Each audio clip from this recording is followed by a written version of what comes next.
There are two lies the internet tells lonely men. Both of them will keep you exactly where you are standing right now. The first one says, "Good. Now nothing can touch you. Go cold. Feel nothing."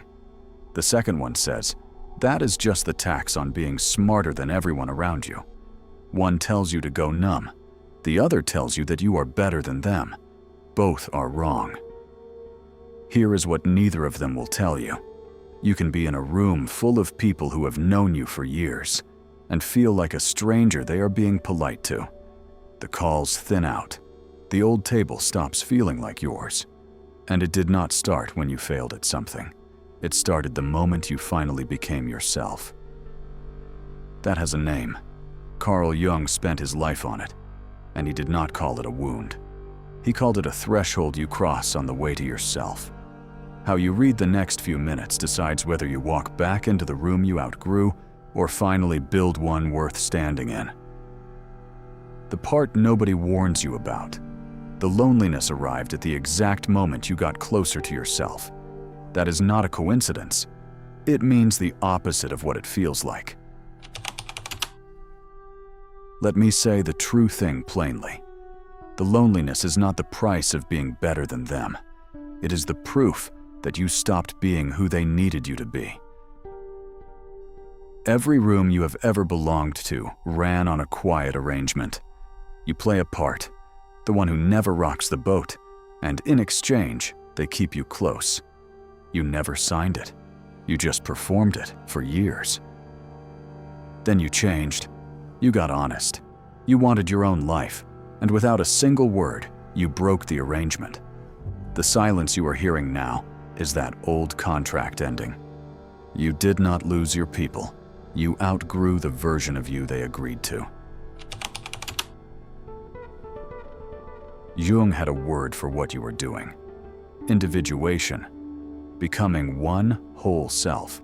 Instead of a face, the crowd assembled to keep the crowd comfortable.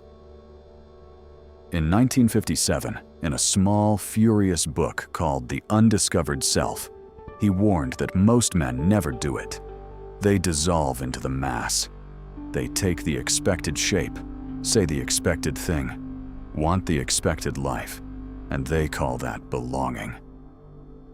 But the mass does not want you whole. It wants you interchangeable. Jung's point was blunt. A man can only stand apart from the crowd when he is as organized inside himself as the crowd is in its pressure on him. In plain words, you can only leave the room when there is finally someone there to do the leaving. That is what you did. And here is the cost no one prices in for you. The bond that felt like friendship was often just a role you were both keeping. Put the role down, and the bond goes with it. It feels like rejection. It is closer to subtraction. The room does not hate you for changing. It simply has no place set anymore for the man you became. The mass calls that loneliness. Jung called it the beginning of a self. Now, most men cannot stand the quiet, so they do the one thing that undoes all of it. They crawl back. They pick the mask up again, sit back down at the table, and betray the self they just found, all to make the silence stop. The ones who do not crawl back make the other mistake. They turn the loneliness into contempt. I outgrew them. I don't need anyone. They wall it off and call it strength. But that is not individuation. That is the same boy in a colder cage. Going numb was never the same as growing up. So if you do not crawl back and you do not go cold, what do you actually do? Understand this first.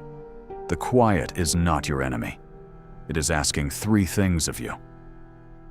The first, name the room you outgrew and stop auditioning to get back in. Be specific. Which table only works when you make yourself smaller?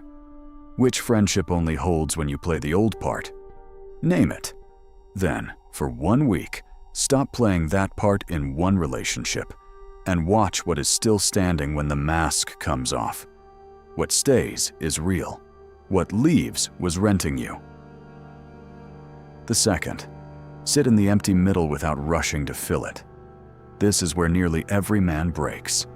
He either numbs the quiet or stampedes out to replace the people, and both skip the only part that matters. The self you just uncovered has to set before it can carry weight. The way anything poured has to cool before it holds a shape.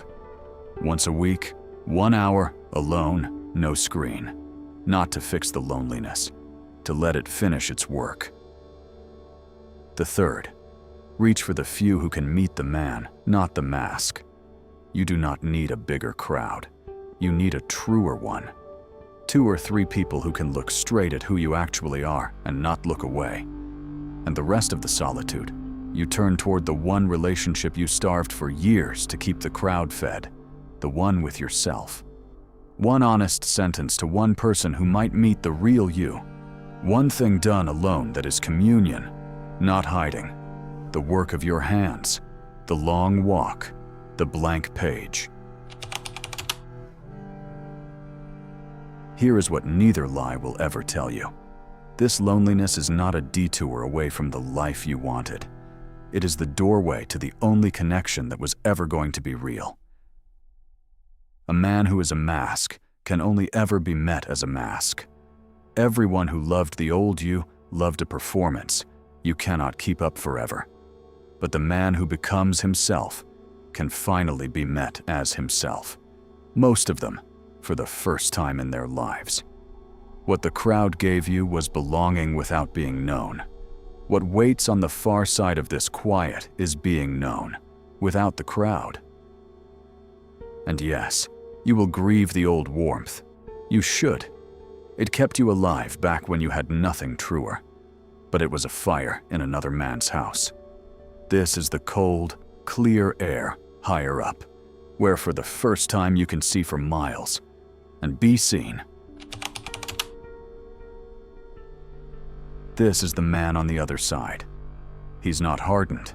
He's not above anyone. He's an oak that finally stopped pretending to be a field of grass. He's quiet the way a room goes quiet after the actors leave, and the real conversation can start. If part of your silence is old friends who slowly drifted out of reach, the ones you stopped calling first, that is a different cut of the same wound. I walked the whole way through it in the video on why men lose their friends. Watch that one next. But tonight, do not fill the quiet. Do not crawl back into the room you outgrew. Sit in it. Stay until you hear the one voice you spent your whole life talking over. It is yours. It has been waiting for you to stop performing long enough to hear it. I'll see you in the next one.